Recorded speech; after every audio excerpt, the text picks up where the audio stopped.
ఆనాడు రకం కట్టడం అనేది పటేళ్లు పట్టువారీలు ఉన్నప్పుడు ఆ వ్యవస్థ కొద్ది రోజులు తీసేసిన తర్వాత కూడా రకం కట్టేది ఒక వ్యవస్థ ఉండేది.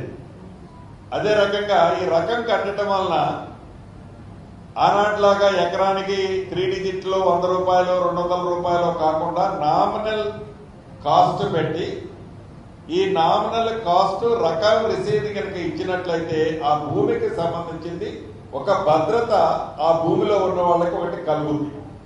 దానివల్ల ఈ భూమి 1/17 ఎస్పెషల్లీ 1/17 లేని ప్రాంతాల్లో ప్రాబ్లంలు కొన్ని సాల్వ్ అవుతాయి.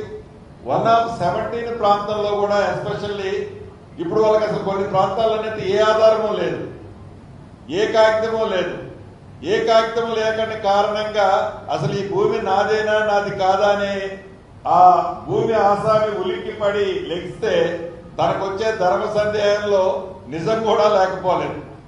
అటువంటి సంబంధించింది సాల్వ్ చేయడానికి అదొక మనం అఫీషియల్గానే చేయాలి, వెరీ నామినల్ ఛార్జ్తో అనేది ఒక కాన్సెప్ట్. కొన్ని స్టేట్లలో దీని మీద స్పెషల్గా స్టేట్ గవర్నమెంట్లు కొన్ని పాలసీలు తీసుకొచ్చాయి.